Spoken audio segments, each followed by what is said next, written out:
So we're live, hopefully. We're having technical difficulties today. I'm sorry. I know our food is getting cold, but it looks delicious. Doesn't it look good? It looks very good, Bob. Yeah, one of the ladies here made this for us, so I'm so excited to dig in. But why don't we start with a prayer? In the name of the Father, and of the Son, and of the Holy Spirit, amen. Good and gracious God, we give you thanks for this beautiful day. We ask you to bless this food that we're about to receive. Bless those who prepared it. Bless our conversation and bless those who go hungry today. We ask this through Christ our Lord. Amen. Father, Son, Holy Spirit. So it's a little bit of lamb chops with mashed potatoes and Brussels sprouts. This is great. It looks good, right? Yes. I think the food began to pray that we eat it at one point. Yeah? Yeah. What's the prayer that you do at home? Oh no, it's a bless us, O Lord prayer. But I was saying, okay. we've been waiting here. I think the food itself was praying, please eat me at one point. Possibly, but feel free. There's some tomatoes here for the pre-salad, but I'm excited to have you with us today. You've been part of the young adult group here. Something that is something I'm proud of is that St. Augustine has always had a very strong young adult group, and people know that in this diocese that St. Augustine's has a strong young adult group. But before we get into that, I want to get to know Christian. I'm sure those who are watching us today want to know a little bit about who Christian Mendoza is. Okay. Were you born in the United States? I was born in the United States, Miami. My parents, Rosa Mendoza, and my dad, Hernando Mendoza, are both Colombian. My dad was raised in Venezuela. Okay. He was a farmer, and he didn't get to go to school because his dad passed very young. Right. So his mom Had put to him take to care work. of the family. Correct. His mom put him to work along with his 4 siblings very young, and my mother left home at 11 to be a nanny. Wow. So neither one of my parents finished school, but they're both extremely hard workers, very humble people. Right. Even their story of coming to this country. My mom was a nanny, and she got picked up by a family called the Jakubowics, and they fell in love with her. She's just a very sweet person. I don't know if you ever met her. I know a lot of people in the community. No, I'd have. like to meet her. She's super sweet. And it got to the point with the family that when they had an opportunity to come to the States, they told my mother, look, we love you and we would like for you to come with us. They offered to grant her a residency, bring my father and a cousin. I guess back then the legal work was a lot easier than today. Yeah. If it was today, I think. What year was that? My mom came in 87, I think. Okay. Maybe in 87. So they brought them here, and they get married in the beautiful island of Coco Plum in a mansion that's owned by Bacardi now. Wow. Which, 2 campesinos from Colombia, who would have thought? Right. And the woman, the family that brought my mom to this country is still pretty active in our lives today. She's my godmother. How beautiful. And her beautiful husband, Tio Roberto, is extremely humble as well, Argentinian. Uh-huh. And that's how I ended up a U.S. citizen, thankfully. I could have been Sebastian something else, things would have played out differently. Living in Colombia. Correct. So that's the story of my parents. So the story of an immigrant family. Correct. Immigrant family. Which their story helps me a lot with my profession. I am a Customs and Border Protection officer. Yeah, and I want to talk about that I want to hear about that. Yeah. My story with my parents has a lot to do with where I am in my faith today. It started off very rocky.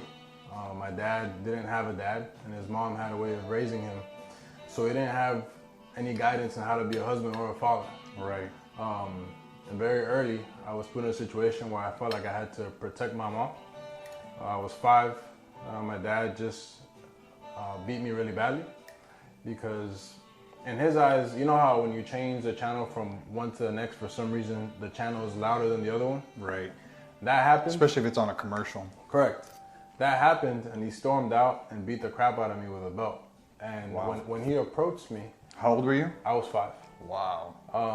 When he approached me, I was in a place where like I'm not gonna show this guy fear anymore at all. He wasn't abusive, but I was just in a position where like I'm not gonna show this guy I'm scared of him. At 5 years old, you knew to do that. At 5. Wow. Yeah. So he strikes with the belt, and I do one of these fake yawns like, oh. Serious, like, oh, you're not bothering me. Didn't hurt. No, and it hurt. And it did hurt. And then a second one came, a third one came, and at that point, my And you mother just took it. until my mother came out. My mother came out of the room, stormed out, grabbed my dad, pulled him, sat him down. Actually, before my mother grabbed him, he slapped her hand once. Wow. And then she reached out again. And then that's when she pulled him. And I was furious at the fact that he put his hands on her in that way. I've never seen that before. He was, like I said, he wasn't a constant beating type. That was just the first instance that I saw. And it's the only one that I needed to set me off. So I find myself running into my room. And I had these big wooden croquet, like polo things. And I remember going into the room, and my mother was still in the living room. She was watching me go in the room. And I told her, look, I'm not gonna kill him, but I need to tell him something. And he wasn't still. You grabbed the mallet? The mallet, correct. Oh. My dad is sitting in the same spot that my mother placed him, and I put the mallet in the tip of his nose. And he tried to grab it. I swung and I said, look, if you touch my mother again, I'm gonna kill you. Straight, like nothing. And I was dead serious. 5 years old. 5 years old. But I still had a very childlike conscience, because that same night, I felt awful for saying that. So at 12 o'clock, I think it was 12:30 a.m., I went over to their room and I tried to tell him, hey, Dad, I'm sorry for what I said. And he completely yelled at me. Wow. And that same day, the next day, he takes the mattress and leaves. He leaves us with me, just me and my mom. And that day just began hate for him. I really had a really hate for him. But there was always that part of me that wanted his approval. Like, I wanted him to be proud. Yeah. Which is why I try to reach out to him and say, I'm sorry, a couple of hours after telling him I'm going to kill you. You know? He ended up coming back and then left again. Finally, my mom filed for divorce. And my mom on her end was struggling with some psychiatric issues that I didn't know about until much later on into my journey. Yeah. All I remember is going to Jackson Hospital with my mom once a month, and she would receive a shot, an injection in her butt. I just didn't know what that was, you know. So. How old are you? You're still like around 5, 6 years old? Yeah, at this time. A little bit older when your parents divorced? I was 7. It was just me and her, and she's a sweet lady. My mom is an absolute beauty. She loves me, will walk me to school every day. She was struck by a car. Wow. When I believe I was 3. The ages are kind of murky because I was very young, and my mom is not in a place to tell me the time right now. But I remember that she told me, and I found this out recently. She told me that she went over to St. Peter and Paul Catholic Church to find out what the tuition was to enroll me in school. And she was gonna do it, and the next day she was struck by the car. And Where were you guys living at the time? There, close to St. Peter Paul? Yes, in the inner city part of Little Havana. Well, now inner city. Back then, not so bad. Yeah. And her recovery, I don't remember that too much. I remember that she was gone for a very long time. And then what I do remember is that after the accident, there was a situation where my mother tried to kill my father. Again, I didn't understand what was going on, but the reason why I remember is because my mother lunged at him with a knife, and she was trying to stab him. And my father was begging me to call the police. That's the only reason why I probably remember that. Wow. I must have been 8 or something.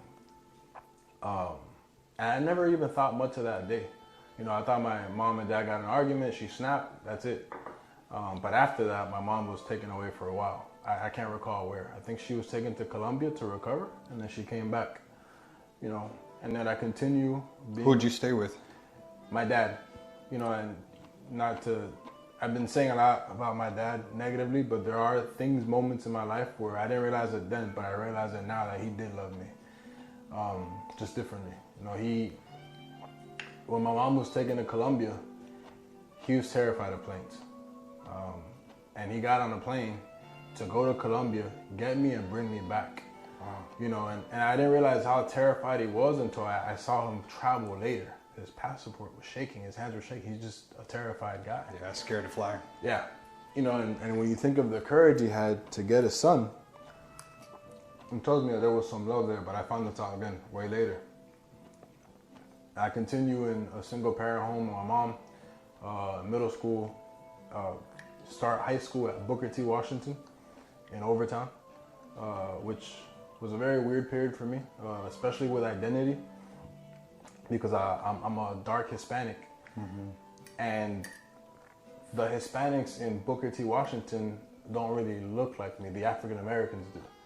The Hispanics in Booker T. Washington were a majority Nicaraguan, they have dreadlocks, very different, and I drew towards the African American. And somewhere in that time I had developed the negative stereotype of an African American male, my mindset. I would never act or portray or do any harm, but in my mind, I had this negative portrayal of African American man in my life. Like Because of the high school experience that you had? Correct. Overtown is a really rough neighborhood, and thankfully playing sports, basketball, I was able to fit into a group. But it ended at basketball. Beyond, we didn't hang out, we didn't do anything. And my mother at the time, she did a good job at keeping me as best as she could from that environment too long. Yeah. She would pick me up, get on the metro, pick me up, take me back to Little Havana. She was watching over you. When I transferred to Miami High my sophomore year, because Miami High had a better basketball program, and that's where things began to change. For the good or For the good. Oh, for not the good. for the worse? For the worse. I never liked my mother at my basketball games because it made me nervous. And one day we were playing a game, and I see her in the stands. And she looks very disorientated. She's never been in the game, and she just looks like something's off about her, like her gaze. But I can't talk to her because I'm in the middle of a game. So when the game ends, I approach my coach and I tell him, "Hey coach, did you see my mom?" He said, "Yeah, it's funny you mentioned that. She didn't look too good. Is everything okay?" I'm like, He noticed it too. Yeah. I'm like, "Coach, to my knowledge, yeah, everything's okay." So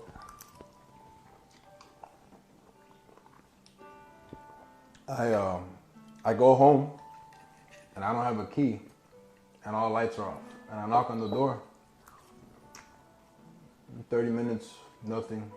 40 minutes, nothing. And I begin to make calls to see, hey, has anyone seen my mom? No one has seen her. So What grade were you in Sophomore sophomore? in high school. She ends up opening the door 50 minutes later. But she opens the door with the same expression that she had on her face in the basketball game. It's like she doesn't even know. She looked like a zombie. So she opens the door and I ask her all these questions. Hey mom, everything okay? Completely walks to her room, lays in her bed, doesn't say anything to me. And as a kid, I'm trying to figure out what's going on. Yeah. So I begin to look through the drawers and I begin to see all these psychedelic medications and the expiration dates are like years. So what do? I begin crushing some pills, put it in her yogurt, giving it to her, thinking that this is gonna help her. It did nothing. Wow. So I call the police and the cops come and they tell me, look, your mom doesn't seem to be a threat to you or anybody else, so we can't get her. We can't take her unless you get a Baker Act order. And I'm like, at 15, I'm like, what the heck is that? Yeah, what is that? What do I have to do? He tells me, you gotta go to the court and you gotta prove to a judge that your mother can't care for herself or she's a threat. Was it just you and her living together? So Do you have any siblings? no, I have my dad's daughter, but she was in Colombia at the time. She wasn't even here. I never met her at the time. And I end up finding someone that takes me to the court, and I tell the judge about my situation, and the judge tells me, look, I want to help you, but you got to give me something here. What can you tell me about your mom that would allow me to Baker Act her? And I tell the judge, well, judge, my mom hasn't ate in the past 4 days. And I'm fearful that she will die of starvation. The judge says, hey, it's compelling enough for me. Gives me the order, has a piece of paper, rush home, and I call the police. One cop shows up, I give him the Baker Act order, and he tells me, all right, you gotta help me carry her inside the cop car. So he carries her by her arms, and I got my mom her legs wrapped around me, and I'm watching her face. She's not doing good. Not responsive. No, and I'm trying to keep my composure. Yeah. And when we finally put her in the car, handcuffs, and she sags, like she falls into the back seat, that's when I lost it, because It's a hard scene to see. yeah, you know, and the thing about her is she gets up, she sees me crying or hears me crying, she gets up and she looks and she tells me, hijo, todo va a estar bien, cree en Dios y quédate en la escuela. And when what she said, I did the complete opposite of God, because don't talk to me about God right now. Which is funny, because before that happened, I didn't have much of a prayer life. I would go to church with my parents, but it was because my mother made me. My dad would go for the air conditioner. And you went to St. Peter and Paul. St. Peter and Paul. And I couldn't understand how someone was talking about God when something bad happens to my mother. So on one end, I don't know anything about God, but I know exactly who to blame when something bad happens. Yeah. You know, which is the modern day atheist today. You know. But in your mind, you're saying, why is she mentioning God when all of this is happening? Yeah, I couldn't understand it, and I was so furious at God, so furious. And I told myself, all right, this sucks and this hurts. I never want to feel like this again. From now on, I'm going to try and compress everything I can or shut off everything I can. In regards to my mom, she's the only thing that will probably make me feel this way. Nobody else will, you know, and I begin to build this inability to connect to people, just use women, and it wasn't a good place for me. Yeah. You know, but what began to help was my teammates and my coach. Looking at it now, I realize that God was always there. And here's one of the situations where I found that out. When my mom was taken away, we had a basketball trip to Ecuador. Wow. Guayaquil. And they had a tournament there. We played a horrible game. I remember going to the room and I got a call from the landlord because I had been paying rent with the money left in my mother's account, but her accounts were frozen the minute the government took custody of her. So the tenant tells me, hey man, look, nothing personal. You got to get out. I got tenants and I need consistent income, and I know your situation, you're not going to be able to provide any money. Wow. So I hang up and I call my father. And I tell him, look, Dad is kicking me out. And he tells me, well, if you want to come live with me, you got to quit basketball. Why is that? Because if you don't work, you don't eat. So he wanted me to quit basketball and leave school. Leave school also? Yes. Wow. Because again, if I don't work, no como, which is the mentality that he was brought up with, you know? Yeah.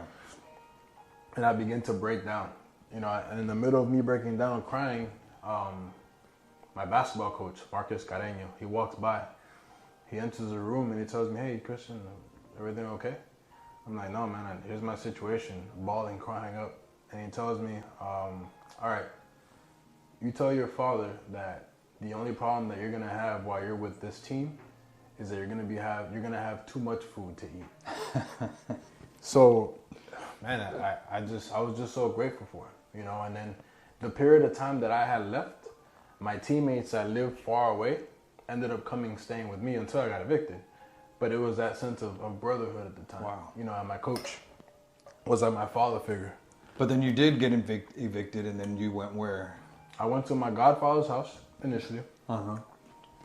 And then I ended up with my dad. My dad was the last resort. The night that my mother got taken, the woman that brought her to this country was the one by my side. She took me to La Carreta that first night to eat to assure me that I'd be okay. Wow. But it's just interesting how you say that you're able to look back now and see what God did in your life and that He was definitely there the whole time. Yeah. You see that now, though. Now, yeah.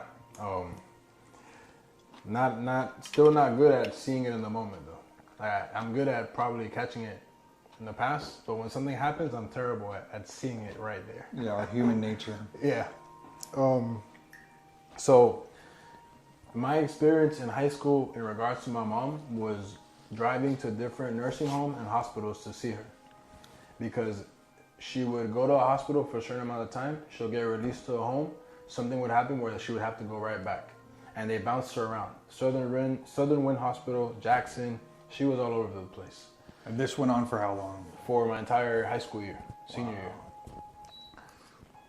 And the visits were horrible. There was one time where I showed up to Jackson South, and when I got there, my mom came out of her room, she fell and fainted and hit her head. And you were there? I was there, the nurse said, "Get that kid out of here." And I couldn't see her that day. That's incredible.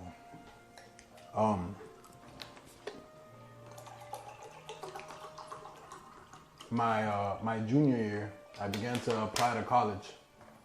I applied to FIU Right. and Barry University. And But tell me, how were your grades? Because how can a kid even study with all that was going on? Well, academically, I was okay. And as an athlete, they provide all the help that, that you can. You know, sports maintain that discipline. If you really want to play, you got to have at least a 2.5 GPA. That's right. And so sports was what kept you in the academics. yeah, that, and there's something else with the classroom environment. I really draw to teaching figures. I did it when I was younger, and it happened in college. I build like this bond, whether the person knows it or not, with the teacher, where I don't want to let them down. You know, so it's like, if I don't want to get an F, because not only my mom probably won't know about it, but the teacher is going to say, "Wow, why Right. did you know?" Right. You know, and when you have teachers affirm you and tell you, "Hey, you're a smart kid," especially when one of my biggest insecurities is intelligence, that builds you up. It lets you believe that you can do it. You know, And you don't want to let them down. no, absolutely not. And you know, the blessing of Miami High was that when my mother was taken, my coach explained it to all the teachers in the entire school, so they would know what's going on. You know, if his grades drop, if you see him struggling, please.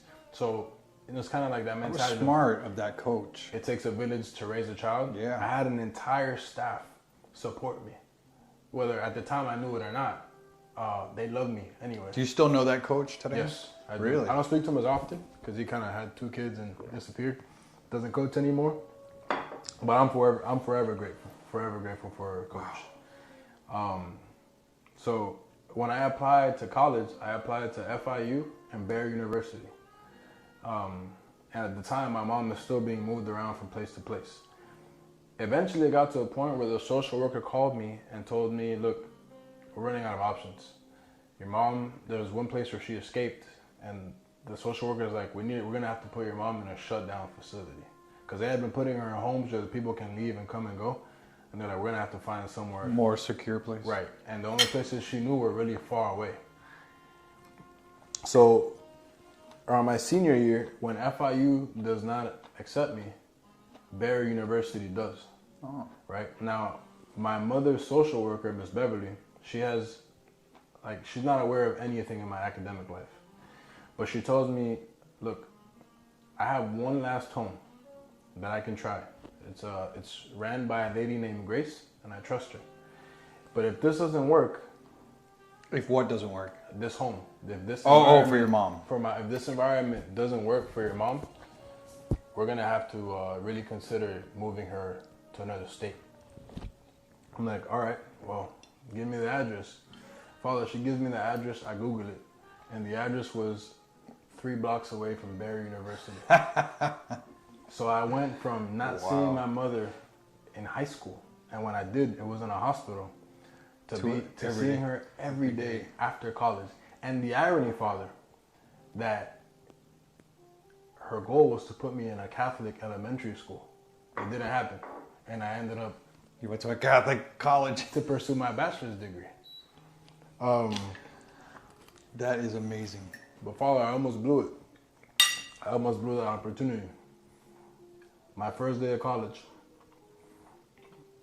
I go to school and I come back to the neighborhood and I'm with my best friend Larry and we're walking on the street, just hanging out. And a gentleman he's walking by us and he's sizing us up, which I didn't understand because there was two of us and we're pretty big guys and the guy looked like he didn't care about anything. So he's sizing us up and we're looking at him.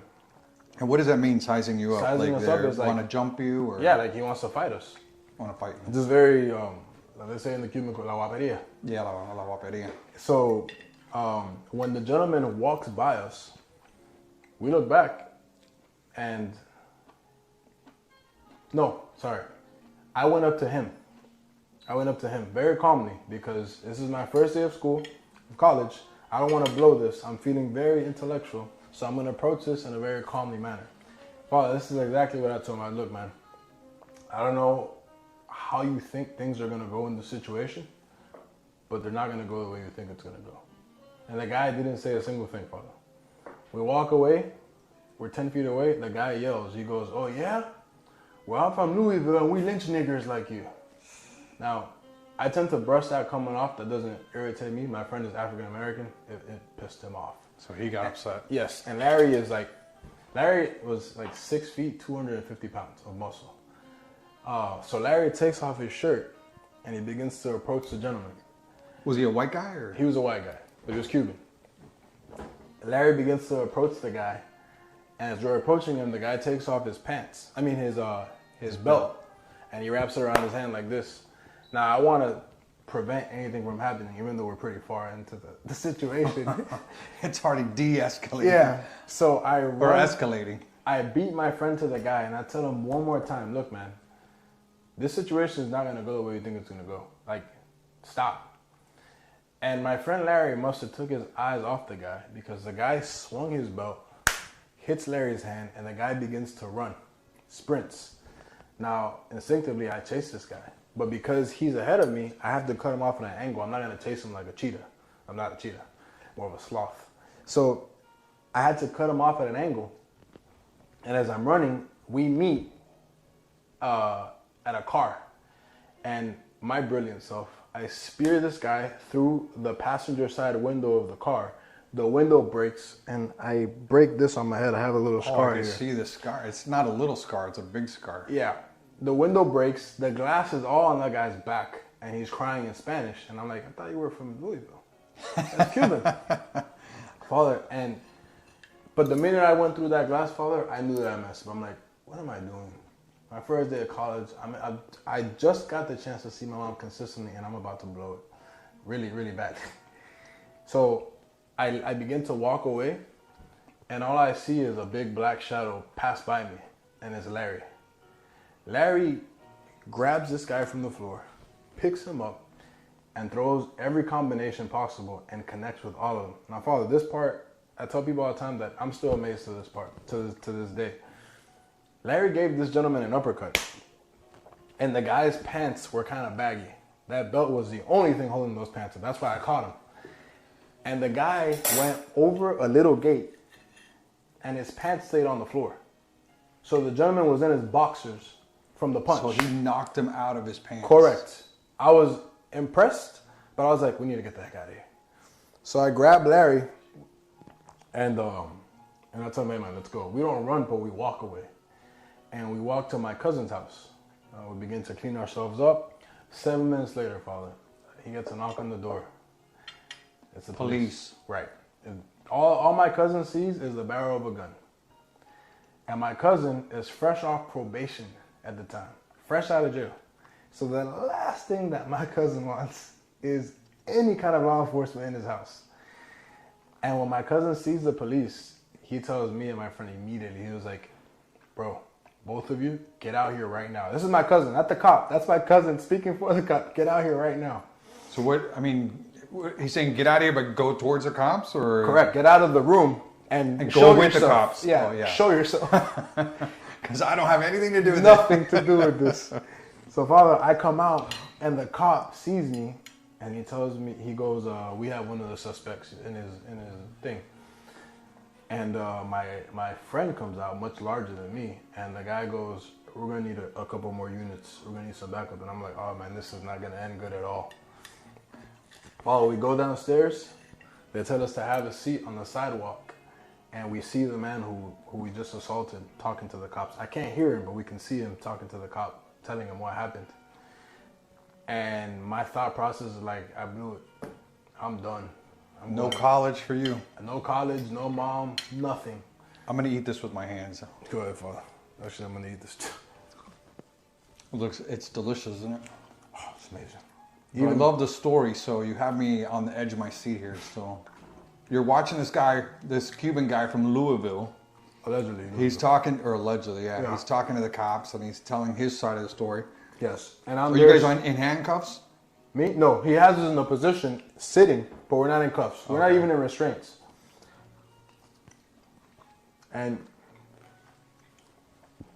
the cop finishes talking to the guy.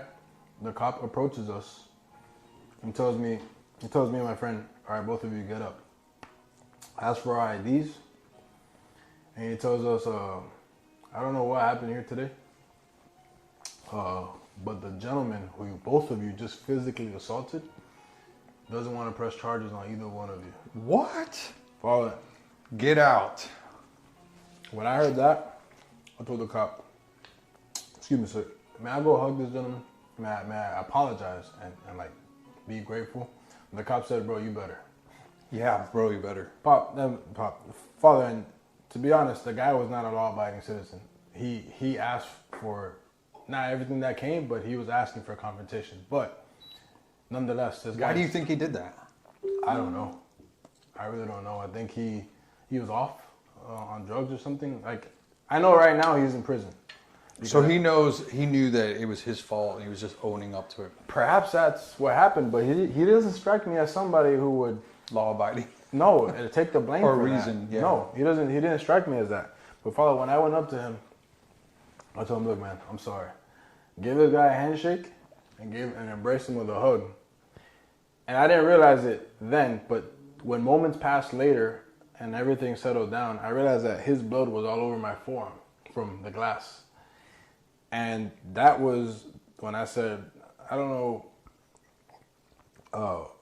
what I'm going to do with my life, but I need to start heading God's direction because my direction is leading me the complete opposite. So the fear of losing my freedom consumed me.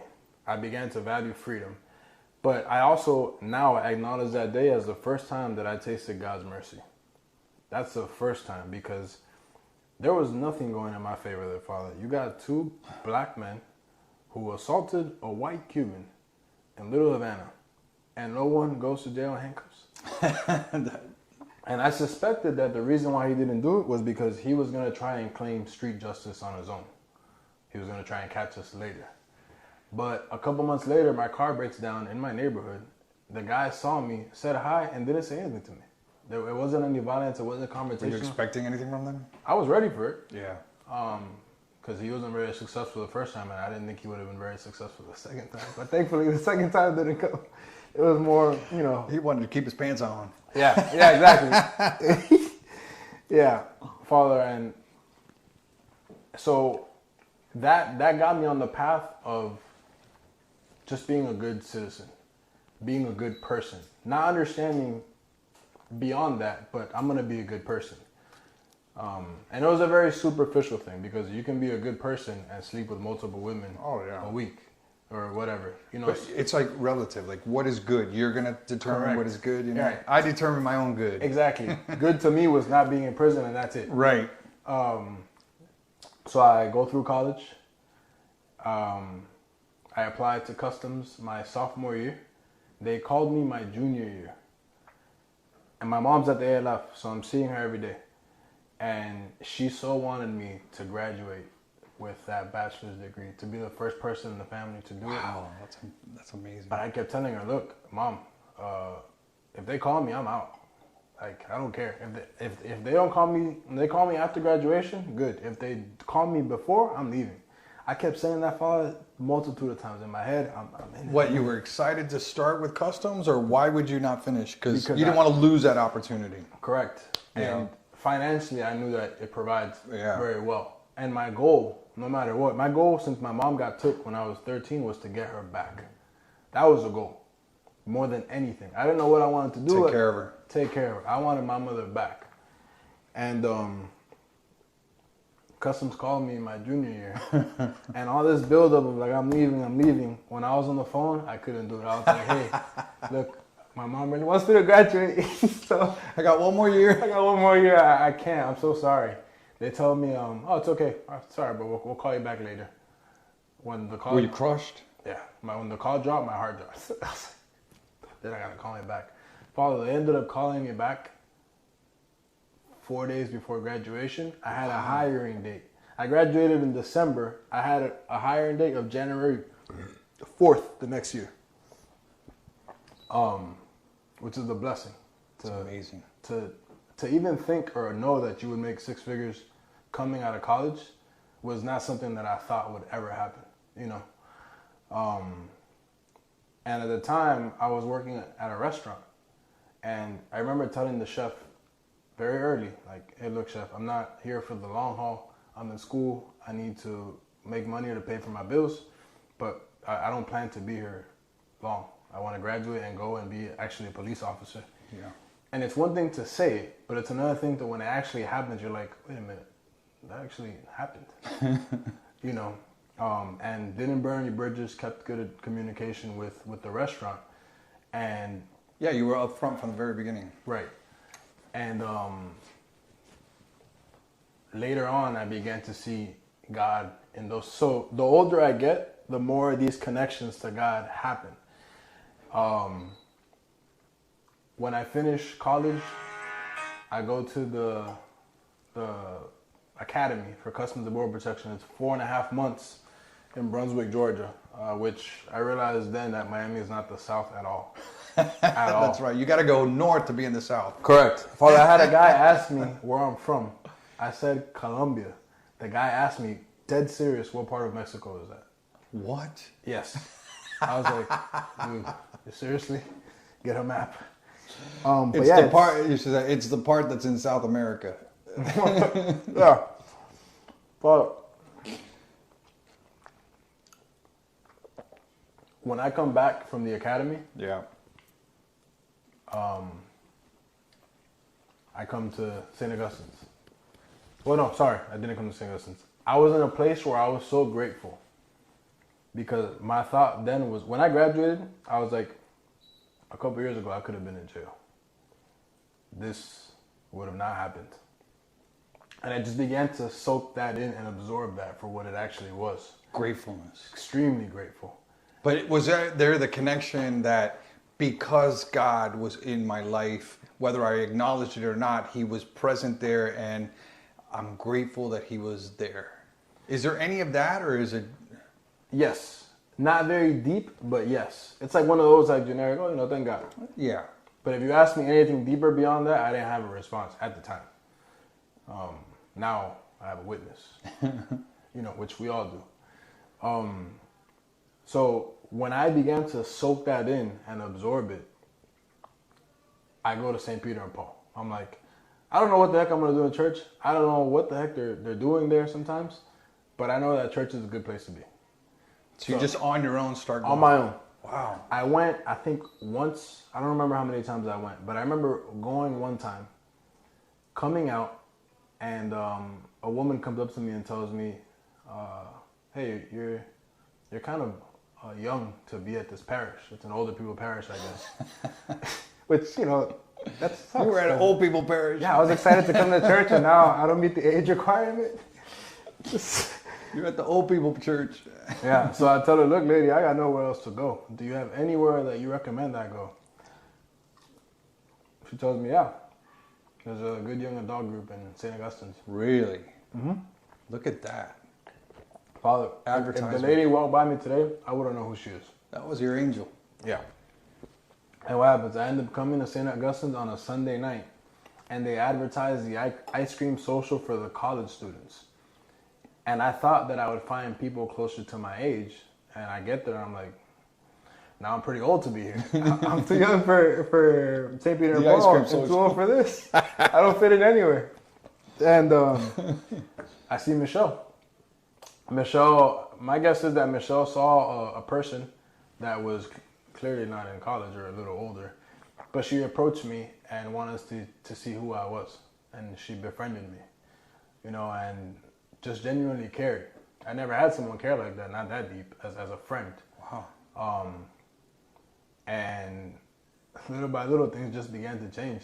I began to come regularly, but I was still struggling with trying to live another lifestyle, the party lifestyle. And it was tough because my partying schedule conflicted with my church activities. Church schedule. Yeah, I would party from 12 a.m. to 6 a.m. And then I would show up to Bible study at the time at 9 a.m. on Sunday. So that's 3 hours to be two completely different people. Wow. But I only lasted a month of partying after coming to St. Augustine's, because every time I went, something would change. I would stop dancing with women with their butts facing my fronts. That was the first time. Then I would wear a rosary. Then I would stop kissing and the sex and all that other stuff. And then it got to a point where I got there and I wasn't happy, which is weird because I've been doing this my entire life. What all of a sudden changed that, you know, Father? And the reason why I focus on that so much, like in my heart and mind, is because I witnessed my mother try and change her behavior. My mom's schizophrenic. I haven't said a diagnosis, but she's a diagnosed schizophrenic. And that was diagnosed by the... Correct. And she's had it her whole life. So the situation where she tried to kill him is linked to the schizophrenia. That's how far back it goes. Right. And not only did I see therapists work with her, I saw therapists work with other people. And they would never change. So what all of a sudden could get someone to change something that they've done their entire lives, when there's therapists, psychiatrists working on somebody for months and nothing changes? And you're asking yourself, what is going on in me? Yes, what's happening? I went into Purdy Lounge, which is the spot I regularly go to, at 12 a.m. I went there and I left at 12:15 because when I was there and I acknowledged that I wasn't happy, I felt like I stepped out of myself and I was watching myself. You know, and it's the irony that in basic training, we're taught basically to read human behavior. Yeah. Because people will deceive you, especially at the border. And at that moment in time, I was deceiving myself, watching myself. And I said, I need to get the hell out of here. Out of body experience. Yes. Watching yourself. Yeah. So I get in the car and I begin to drive away, no music. And I hear God very, very clearly.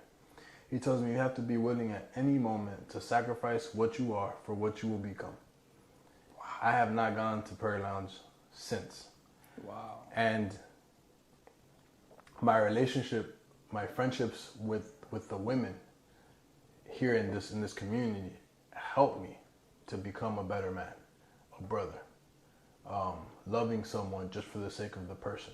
Right. Because I can try and be chaste and practice chastity and abstinence all I want, but if I'm not in an environment with great women, Yeah. it's not gonna happen. No, it's not going to happen. You know, and so my relationship with women, through friendship with Michelle, began to change me with women, right? With men, I thought, I'm good. I know how to talk to guys. I'm all right. This is great. I don't really need to I was work. on a basketball team. Yeah, I don't need to work on that department. I was wrong. I was very envious of people. I came into this environment comparing myself to people. I had never been out of the inner city. So when I come here in Coral Gables and I see polo shirts and lacrosse, I'm coming here in my basketball shorts and my sandals. I'm like, who are these pretty boys? Like, what do they know about suffering? What, their girlfriend broke up with them? That's your level of suffering? Yeah, like, let me sit you down and tell you a little bit about my story. Yes, you know. So there was a lot of, like, I was very selfish. And that changed when I did my Emmaus here. I did my Emmaus, actually, where you live now. Yeah, 4 years ago. My Emmaus, led by Assis. Assis led the retreat, and he shared a witness. And, he was really hurt by some of the stuff he shared. Like, he still carried that pain with him. And when I see him cry, I was like, oh, man, like, who am I to think that my suffering is greater than his, or anybody else in this room? And then I began to realize suffering is not meant to be compared. It's actually what unites us all. Right. Especially now, we're extremely divisive now in America, Right. whether it's race, Very divisive. political party. But if you put us all in a room and ask people that have suffered to stand up and those that have not to sit down, we'd have people standing up everywhere. Nobody would be sitting down. Everybody will be standing up. Right. And that's his witness helped me understand that. And the crazy thing is that when he shared about his witness, and during that time in my amaze, there was a lot of people dying in not my family, but in my circle of my parents' friends. One guy died named Julio. My mom's best friend is dying too. And I felt like I was fearful that my mom was next for whatever reason. Right. And I tell Assis, I brought Assis right out front of your house, and I tell Assis, hey, look, man, I really enjoyed your witness, and I'm gonna tell you straight up, like, I feel like my mom's gonna die soon. I don't know why, but I just get that feeling. And if she dies, you're gonna be the first person I call. Father, 2 weeks later, my father dies. Your father dies. In a freak accident. Wow. I was with Michelle at the time. We were at my cousin's house. We were trying. My idea was to introduce him to Michelle, hoping that the same thing would happen that happened with me. Right. And we're talking to him, and he's not being very receptive. And I get a phone call from my dad's worker, and he tells me, "Christian, your dad died." And I was like, "What?" Yeah, your dad. He was trimming hedges on a ladder, and I was holding the ladder, and he fell and he busted his head on the pool. So when I received the news, I hang up. Michelle's looking at me, so is my cousin, and I tell them my dad's dead. And I began to. I didn't know if it was real. I wasn't crying right away. My cousin blew up immediately. He's not used to his emotions being out there like that. We have like that tough guy, Yeah. And he blew up, and I start crying. Michelle, being the friend that she is in that moment, Michelle comes up to me. She taps me on the shoulder and she goes, "Christian, I am so sorry that this has happened to you.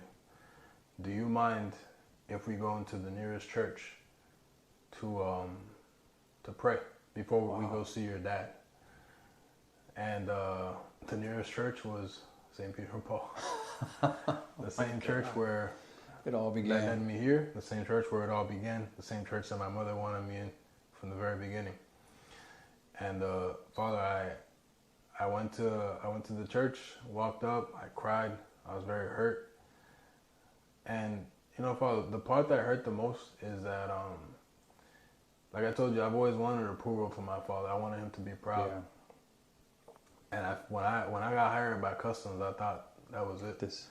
My dad used to come into my room and look at my uniform every day, same, and he would ask me the same question. He would say, "So you're an immigration officer, huh?"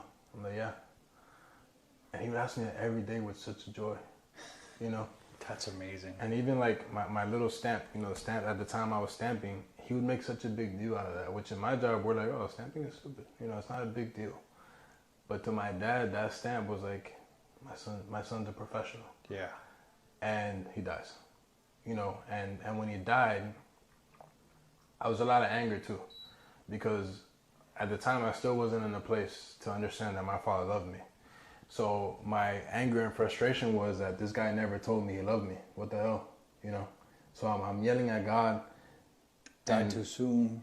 Died too soon. Could have done so much more. And then silence comes. And I hear God very clearly.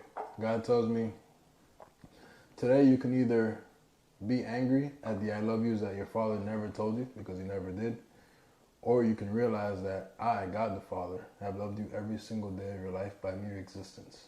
Every minute. Every minute.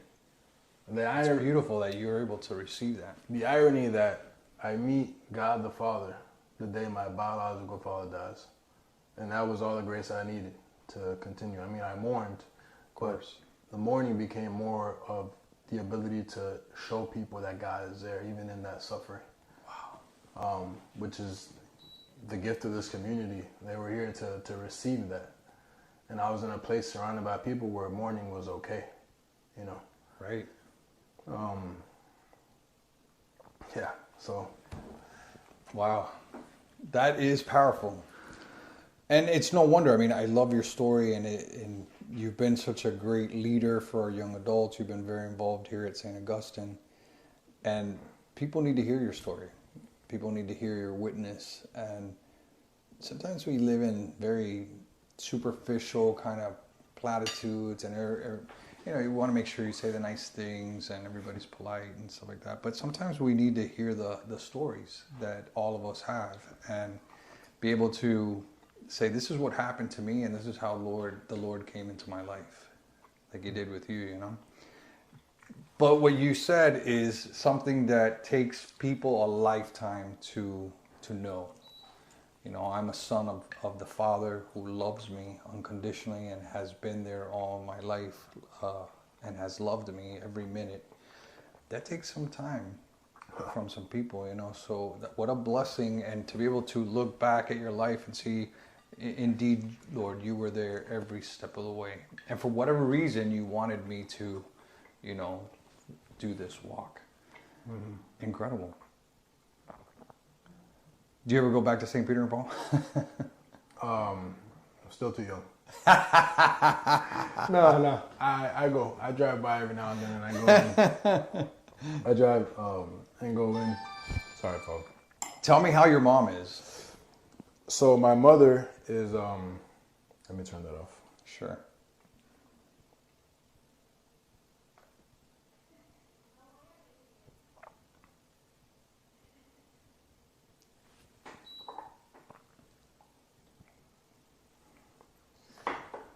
My mother is. My mother came back to live with me. Good. After customs, as I said. And that was your goal. My goal, but it was a lot harder than what I thought it was going to be. Oh, yeah. To live with a schizophrenic mother alone was not good. It was very tough. Right now, she's good. She's one of these. She's one of those mentally ill people that it's all about God. You can't tell her otherwise. When they were trying to give her an attorney to take away her rights, and they asked her, Rosa, would you like a public attorney? She said, no, my attorney's God. Which, in a psychiatric unit, that doesn't help to say that. Right. But she was right. Yeah, she's right. The way she undid here. Courts are not going to understand that. No. It's not hold up in court. No. But she continues to just teach me in her faith. Father, I've never seen, my mom has remained faithful the entire time, Father. Wow. And she says some of the wisest things. You know, and when I see her, it just makes me realize that God oftentimes uses the simplest people to convey some of the most powerful messages. Think about fishermen. That's right. Tent makers. It's part of our tradition. Correct. Oh, and she's Catholic, super Catholic. It was tough last year, April 23rd, because I'm living this dream of having my mom. Well, it was sometimes a dream, sometimes very tough, because she stopped taking medication. Oh, the minute that the government gave her rights back, she said, I don't want this, and she had the ability to not want it. So my mom relapsed in a month after me being with me. Stop taking the pills. Yeah. I realized it's gotta be hard. She began, because when she gets into like the schizophrenic mindset, she thinks that people are saying that her and I are having sex, that people are smuggling drugs into the house, and that's the same rhetoric that she was saying. That's what torments her. Yeah, and you see it in her, but she's in and out. Like if you would see her, you can't tell nothing's wrong until she begins to continuously talk. But all she's talking about is God. That is it. Nothing else. But last year, I came home. It was actually April 23rd was my girlfriend's birthday. And I left my house early to go buy a tie. I think I was going to go out that night. And when I come back, my door is open, my TV is gone in my living room, and my TV in my room is gone. I got robbed. And when I walked into the living room, and my Freddo weapon's also gone. Wow. When I walked into the house and I didn't see the TV there, I sprinted into her room to look for her. And one drawer was pulled out, clothes were on the floor, nothing else was touched in her room. Was she there? No. She was in my room. She was cleaning up. Oh. And she tells me, hijo, Diosito mandó dos jovencitos y se llevaron la cosa para su familia. So she didn't process Right. it as a robbery. Right. And when she tells me that, I look for my gun and I see the gun box on the floor open. And I'm like, oh my God, this is the last thing I needed. And that really put me in a bad place because the first thing that It's like a mark against you in your job. I think the neighborhood knew that I was a law enforcement official, and the neighborhood also knew that my mom is a schizophrenic woman because my mom will stand in the corner and talk to trees, and so I didn't think anybody would ever take advantage of that. Right. But I suspected the people that did it were either not from that area or new to the area. So I'm a mess. I have to call my job. and Call then the cops. Call the cops. Report my weapon stolen, which that in itself is another It's a bad investigation. thing, yeah. And there's that side to it. And then there's a side to it that I have to leave work and leave my mother in the same house I was robbed. The possibility of the door being open was my mom left the door open all the time. I'm not home. You know, before I used to say my God will take care of my mom, and He will.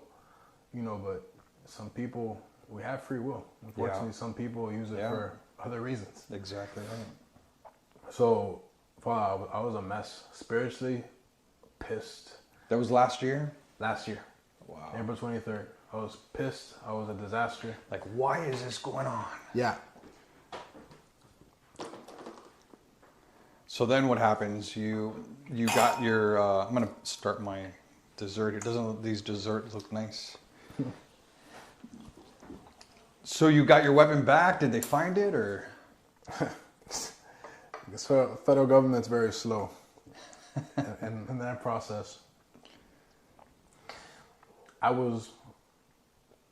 had to report to work with no weapon during the investigation. And there was a high-ranking official who knew me, Catholic actually. And the reason why I met him is during the hurricane, him and I got to talk and we got to share each other's witness. He's super Catholic. Wow. He found out what happened, so he assigned me to a special unit during the point of my investigation. So rather than be out in the public and having to explain, I was with the same guy every day, who's a very good friend now. It's like protecting you. Yeah. And but I'm in the process of the investigation. I'm still struggling spiritually because my mind is vengeance. Right. I need to find a gun, and find whoever did it. Start talking to people in the streets, who knows what, and I'm gonna kill these guys. Oh my gosh. Because they robbed me of my peace. That's what happened. That's what I thought happened.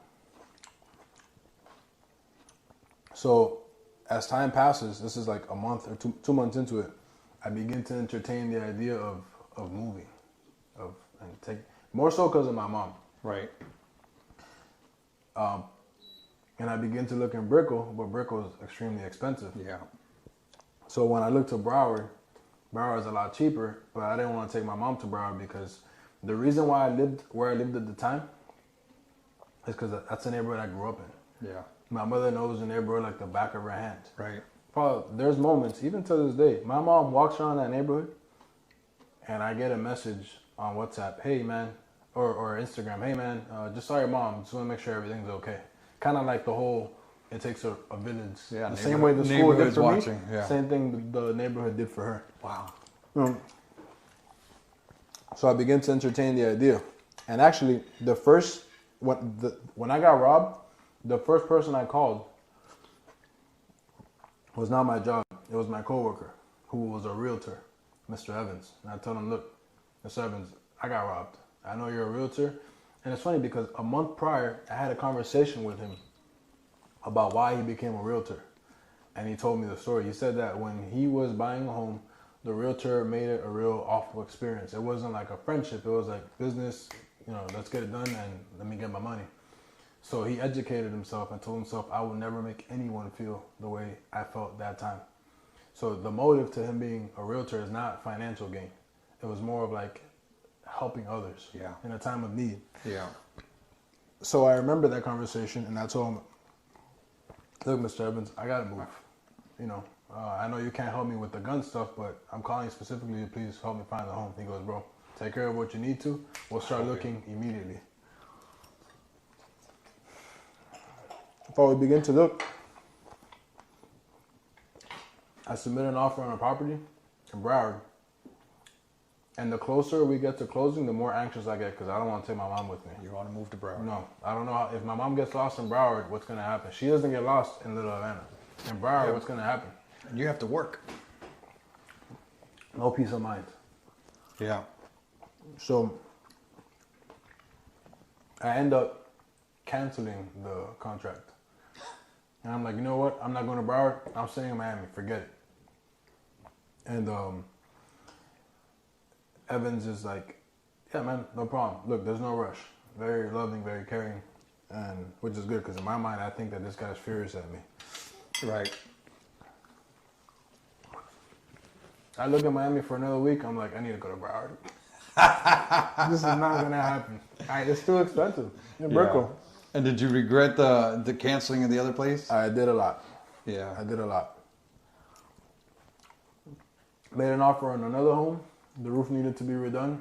It needed like $10,000. I didn't want it. Look online.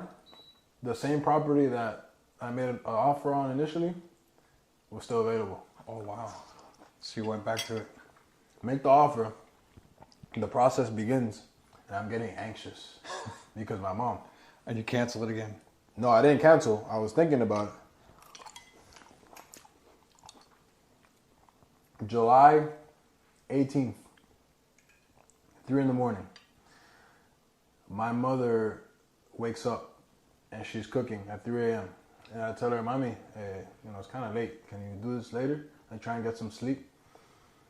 I turn off the stove and I put the pan in the sink. And she yells at me. She goes, I don't want to live with you anymore.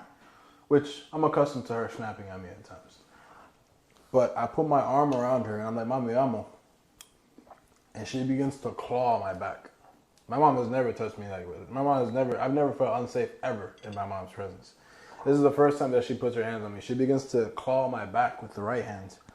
And I didn't take her down. It was like a tango dance. Held her, put her in the couch and told her, look, don't touch me, go to sleep. She went in her room, closed the door. I go to my room and I begin to cry. I'm like, what am I going to do? What am I going to do? And I told Lord, what can I do here? I reach out my back. It was hurting and I'm bleeding. Wow, that was pretty strong. Instantly, the idea comes.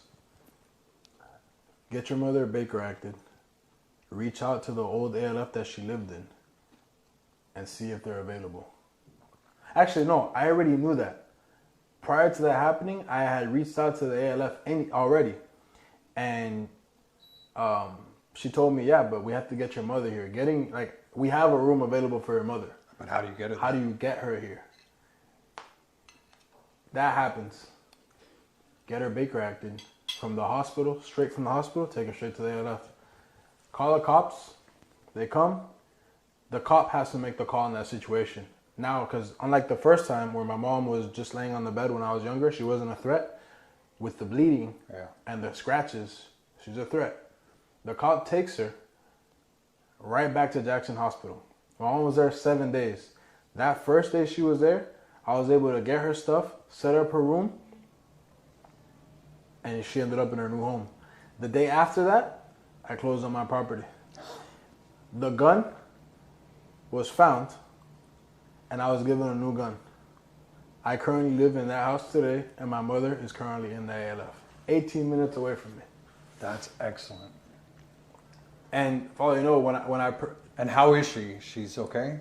she's okay. Thankfully, she's Day to good. day. She's not 100%, Right. but it's pretty close. It's pretty close. She has her moments, but even then, her moments are really good, really good. Man, this is an amazing story. You need to write a book. I need some help. Incredible. You know, and the perseverance and trusting in the Lord and questioning and, you know, all of that is normal. But your story, as I said before, I mentioned to you, your witness is important because there are a lot of people that are struggling that don't know how to approach God, perhaps from their situation or their life situation, but how God in his mercy said, no, you know what, I'm gonna show you the way. And took one person to say, look, let me devote some time to you and some love and show you how we live, and we'd love to have you come and be with us, you know. Yep. Like the early Christian community, you know, let me show you this radical love of this person, Jesus Christ, who's going to transform your life. You know, I've been talking and preaching how it has to be an attitude, you know, a change of life, an attitude of how we live, and also witness to others to bring them to Christ. But I'm just grateful. I wanted you to come for lunch today. We're coming here to the end. And I just wanted to invite you because I heard your story one night when you were with the young adults. You were giving a witness. And I said, wow, this is an amazing young man. Amazing young man. And God has so much in store for you. You know, in store for those who are faithful, and keep doing it. Keep doing it. Keep being strong. Keep inspiring others to leave it all behind and follow the Lord. Leave the craziness. And just do what the Lord asks you. You know. Father, if there's one thing I can say to my friends listening or anybody is, there's never a hole deep enough that God won't find you. He will bring mercy to you in the middle of your sin. Whether it's in a situation surrounded by police after an assault, whether it's at a club at Prairie Lounge or alcoholism, whatever it might be. And the other thing I wanted to say is always put it in his hands, because when it's in his hands, no one can take it. Amen. My peace was not taken. You know, my dad wasn't taken. My dad was invited back. Right. You know, so that's what I want to say to my friends. Amazing story. I'm just regretting that this wasn't able to go live, but we're taping it, we're recording it so that so our viewers can see it. And I just want to thank you. You know, I'm a better person because of your story, and you blessed this kitchen today with your story and your witness. And I thank God for you, and keep coming around, keep being part of this family, and sharing your story, and, you know, encouraging others to follow the same road, the road to Jesus. So, Christian, thank you for having lunch with me. Thank you, Father. Pleasure. And we'll see you at Mass. Okay. God bless. God bless Take you, care. Father. You'll have to try the dessert. Yeah. It's tough for me to eat and talk to